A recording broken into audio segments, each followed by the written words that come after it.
Good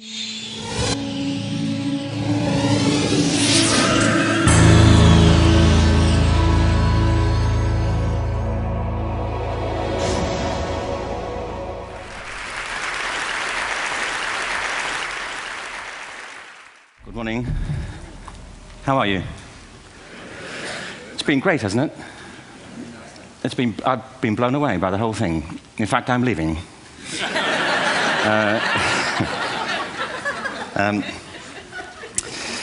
There have been three themes, haven't there, running through the conference, which are relevant to what I want to talk about. One is the extraordinary evidence of human creativity in all of the presentations that we've had and in all the people here. Just the variety of it and the range of it. The second is that it's put us in a place where we have no idea what's going to happen in terms of the future. No idea how this may play out. I have an interest in education. Actually, what I find is everybody has an interest in education. Don't you? I find this very interesting. If you're at a dinner party and you say you work in education, actually, you're not often at dinner parties, frankly, if you work in education. You're not asked, you know, and you're never asked back, curiously. That's I think that strikes me.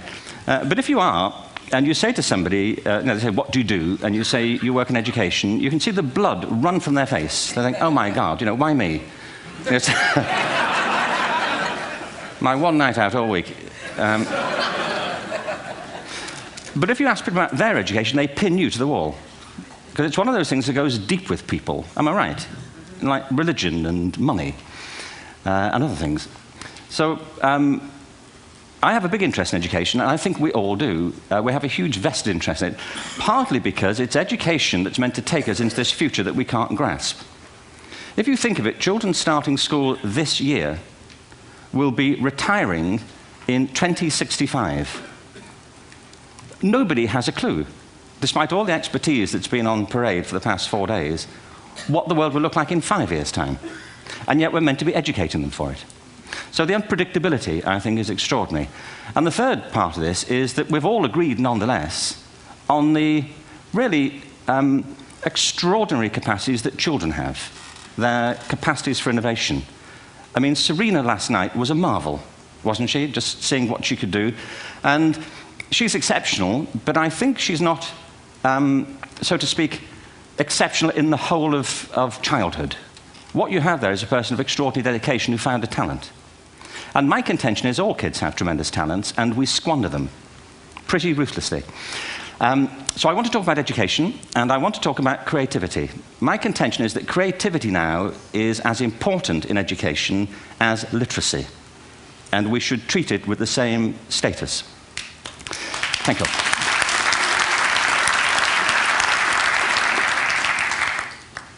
That was it, by the way. Thank you very much. So, 15 minutes left. Well, I was born... No, I had a great story recently, I love telling it, of a little girl who was in a drawing lesson. She was 6, and she was at the back drawing, and the teacher said this little girl hardly ever paid attention. And in this drawing lesson, she did. And the teacher was fascinated. She went over to her and she said, "What are you drawing?" And the girl said, "I'm drawing a picture of God." And the teacher said, "But nobody knows what God looks like." And the girl said, "They will in a minute."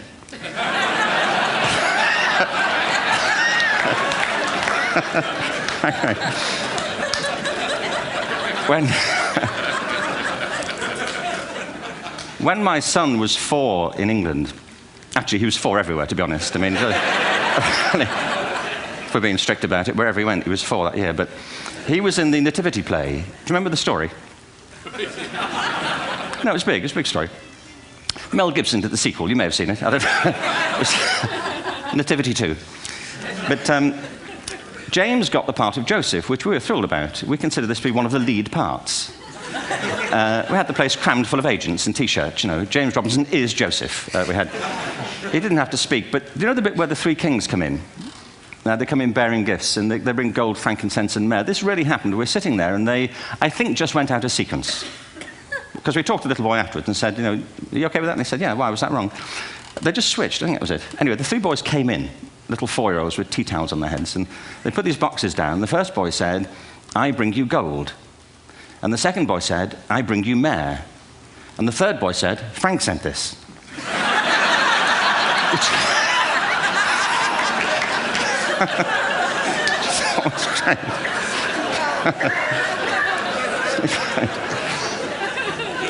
What these things have in common, you see, is that kids will take a chance. If they don't know, they'll have a go. Am I right? They're not frightened of being wrong. Now, I don't mean to say that being wrong is the same thing as being creative. What we do know is, if you're not prepared to be wrong, you'll never come up with anything original. If you're not prepared to be wrong. And by the time they get to be adults, most kids have lost that capacity. They have become frightened of being wrong. And we run our companies this, by the way. We stigmatize mistakes. And we're now running national education systems where mistakes are the worst thing you can make. And the result is that we are educating people out of their creative capacities. Picasso once said this. He said that all children are born artists. The problem is to remain an artist as we grow up. I believe this passionately, that we don't grow into creativity, we grow out of it. Or rather, we get educated out of it. So why is this? I lived in Stratford-on-Avon until about 5 years ago. In fact, we moved from Stratford to Los Angeles. So you can imagine what a seamless transition this was from LA. Actually, we lived in a place called Snitterfield, just outside Stratford, which is where Shakespeare's father was born. Are you struck by a new thought? I was. You don't think of Shakespeare having a father, do you? Do you? Because you don't think of Shakespeare being a child. Do you? Shakespeare being 7. I never thought of it. I mean, he was 7 at some point. He was in somebody's English class, wasn't he? Do you understand? Really? How annoying would that be?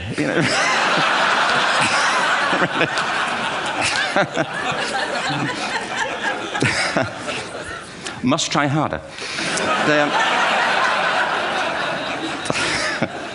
Being sent to bed by his dad to Shakespeare. Go to bed now, to William Shakespeare, and put the pencil down, and stop speaking like that.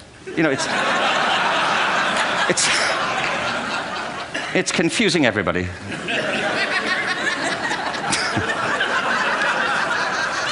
Anyway, we moved from Stratford to Los Angeles, and I just want to say a word about the transition. Actually, my son didn't want to come. I've got 2 kids. He's 21 now, and my daughter's 16. He didn't want to come to Los Angeles. He loved it, but he had a girlfriend in England. This was the love of his life, Sarah. He'd known her for a month. Mind you, they'd had their 4th anniversary, because it's a long time when you're 16. Anyway, he was really upset on the plane. He said, "I'll never find another girl like Sarah." And we were rather pleased about that, frankly, because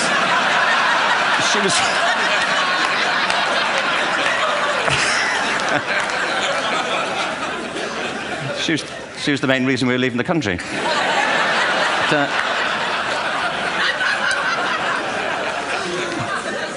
But something strikes you when you move to America and when you travel around the world. Every education system on Earth has the same hierarchy of subjects. Everyone, doesn't matter where you go. You'd think it would be otherwise, but it isn't. At the top are mathematics and languages, then the humanities, and at the bottom are the arts, everywhere on Earth. And in pretty much every system, too, there's a hierarchy within the arts. Art and music are normally given a higher status in schools than drama and dance. There isn't an education system on the planet that teaches dance every day to children the way we teach them mathematics. Why? Why not? I think this is rather important. I think maths is very important, but so is dance. Children dance all the time if they're allowed to. We all do. We all have bodies, don't we? Did I miss a meeting? I mean, I think... Truthfully, what happens is, as children grow up, we start to educate them progressively from the waist up. And then we focus on their heads, and slightly to one side. If you were to visit education as an alien and say, what's it for, public education, I think you'd have to conclude, if you look at the output, who really succeeds by this? Who does everything they should? Who gets all the brownie points? Who are the winners? I think you'd have to conclude the whole purpose of public education throughout the world is to produce university professors. Isn't it? They're the people who come out the top. And now, I used to be one. So there. And I like university professors, but, you know, we shouldn't hold them up as the high watermark of all human achievement. They're just a form of life. You know, another form of life. But they're rather curious, and I say this out of affection for them. There's something curious about professors. In my experience, not all of them, but typically, they live in their heads. They live up there, and slightly to one side. They're disembodied, you know, in a kind of literal way. You know, they look upon their body as a form of transport for their heads. You know, it's... Don't they? It's a way of getting their head to meetings.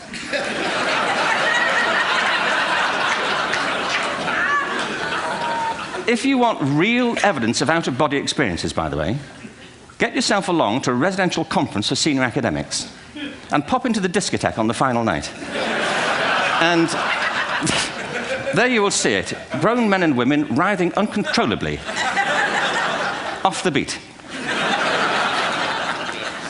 Waiting to it ends so they can go home and write a paper about it. Now, our education system is predicated on the idea of academic ability. And there's a reason. The whole system was invented around the world. There were no public systems of education really before the 19th century. They all came into being to meet the needs of industrialism. So the hierarchy is rooted on two ideas. Number one, that the most useful subjects for work are at the top. So you were probably steered benignly away from things at school when you were a kid, things you liked, on the grounds you would never get a job doing that. Is that right? Don't do music, you're not going to be a musician. Don't do art, you won't be an artist. Benign advice. Now, profoundly mistaken. The whole world is engulfed in a revolution.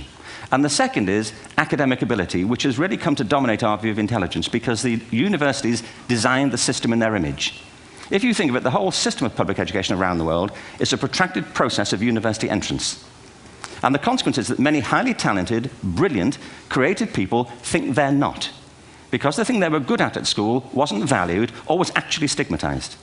And I think we can't afford to go on that way. In the next 30 years, according to UNESCO, more people worldwide will be graduating through education than since the beginning of history. More people. And it's the combination of all the things we've talked about, technology and its transformational effect on work, and demography and the huge explosion in population. Suddenly, degrees aren't worth anything. Isn't that true? When I was a student, if you had a degree, you had a job. If you didn't have a job, it's because you didn't want one. And I didn't want one, frankly. So, but now, kids with degrees are often heading home to carry on playing video games because you need an MA, where the previous job required a BA, and now you need a PhD for the other. It's a process of academic inflation, and it indicates the whole structure of education is shifting beneath our feet. We need to radically rethink our view of intelligence. We know three things about intelligence. One, it's diverse. We think about the world in all the ways that we experience it. We think visually, we think in sound, we think kinesthetically, we think in abstract terms, we think in movement. Secondly, intelligence is dynamic. If you look at the interactions of a human brain, as we heard yesterday from a number of presentations, intelligence is wonderfully interactive. The brain isn't divided into compartments. In fact, creativity, which I define as the process of having original ideas that have value, more often than not, comes about through the interaction of different disciplinary ways of seeing things. The brain is intentionally, by the way, there's a shaft of nerves that joins the two halves of the brain called the corpus callosum. It's thicker in women. Following on from Helen yesterday, I think this is probably why women are better at multitasking. Because you are. Aren't you? There's a raft of research, but I know it from my personal life. If my wife is cooking a meal at home, which is not often, thankfully, but you know, if she's doing... No, she's good at some things. But if she's cooking, you know, she's dealing with people on the phone, she's talking to the kids, she's painting the ceiling, you know, she's doing open heart surgery over here. If I'm cooking, the door is shut, the kids are out, the phone's on the hook. If she comes in, I get annoyed. I say, Terry, please, I'm trying to fry an egg in here. You know,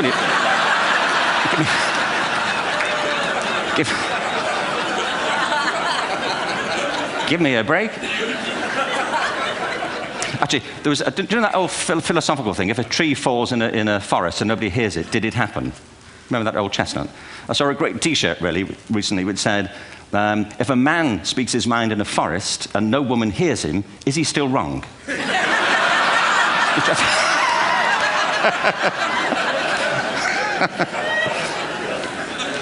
And the third thing about intelligence is it's distinct. I'm doing a new book at the moment called Epiphany, which is based on a series of interviews with people about how they discovered their talent. I'm fascinated by how people got to be there. It's really prompted by a conversation I had with a wonderful woman who most people have never heard of. She's called Gillian Lynn. Have you heard of her? Some have. She's a choreographer, and everybody knows her work. She did Cats and Phantom of the Opera. She's wonderful. I used to be on the board of the Royal Ballet in England, as you can see. And anyway, Gillian and I had lunch one day. I said, how'd you get to be a dancer? And she said it was interesting. When she was at school, she was really hopeless. And the school in the 30s wrote to her parents and said, we think Gillian has a learning disorder. She couldn't concentrate. She was fidgeting. I think now they'd say she had ADHD. Wouldn't you? But this was the 1930s, and ADHD hadn't been invented, at this point. So it wasn't an available condition.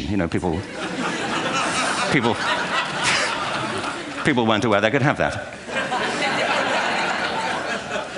Anyway, she went to see this specialist. So this oak-panelled room, and she was there with her mother, and she was led and sat on this chair at the end, and she sat on her hands for 20 minutes while this man talked to her mother about all the problems Gillian was having at school.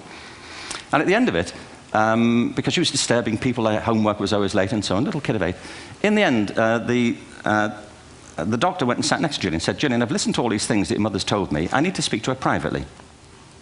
So he said, wait here, we'll be back. We won't be very long. And they went and left her. But as they went out the room, he turned on the radio that was sitting on his desk. And when they got out the room, he said to her mother, just stand and watch her. And the minute they left the room, she said she was on her feet, moving to the music. And they watched for a few minutes, and he turned to her mother, and he said, Mrs. Lynn, Gillian isn't sick. She's a dancer. Take her to a dance school. I said, what happened? He said, she did. I can't tell you how wonderful it was. We walked in this room, and it was full of people like me. People who couldn't sit still. People who had to move to think. Who had to move to think. They did ballet, they did tap, they did jazz, they did modern, they did contemporary. She was eventually auditioned for the Royal Ballet School. She became a soloist. She had a wonderful career at the Royal Ballet. She eventually graduated from the Royal Ballet School, found her own company, the Gillian Dance Company, met Andrew Lloyd Webber. She's been responsible for some of the most successful musical theatre productions in history. She's given pleasure to millions, and she's a multi-millionaire. Somebody else might have put her on medication and told her to calm down. Now, I think...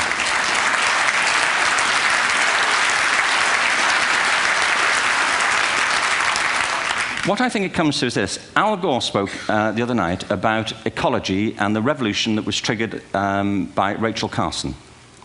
I believe our only hope for the future is to adopt a new conception of human ecology, one in which we start to reconstitute our conception of the richness of human capacity. Our education system has mined our minds in the way that we've strip-mined the earth for a particular commodity, and for the future, it won't serve us. We have to rethink the fundamental principles on which we're educating our children. There was a wonderful quote by Jonas Salk, who said, if all the insects were to disappear from the earth, within 50 years, all life on earth would end. If all human beings disappeared from the earth, within 50 years, all forms of life would flourish. And he's right. What TED celebrates is the gift of the human imagination. We have to be careful now that we use this gift wisely and that we avert some of the scenarios that we've talked about. And the only way we'll do it is by seeing our creative capacities for the richness they are and seeing our children for the hope that they are. And our task is to educate their whole being so they can face this future. By the way, we may not see this future, but they will. And our job is to help them make something of it. Thank you very much. Bravo. Here, here.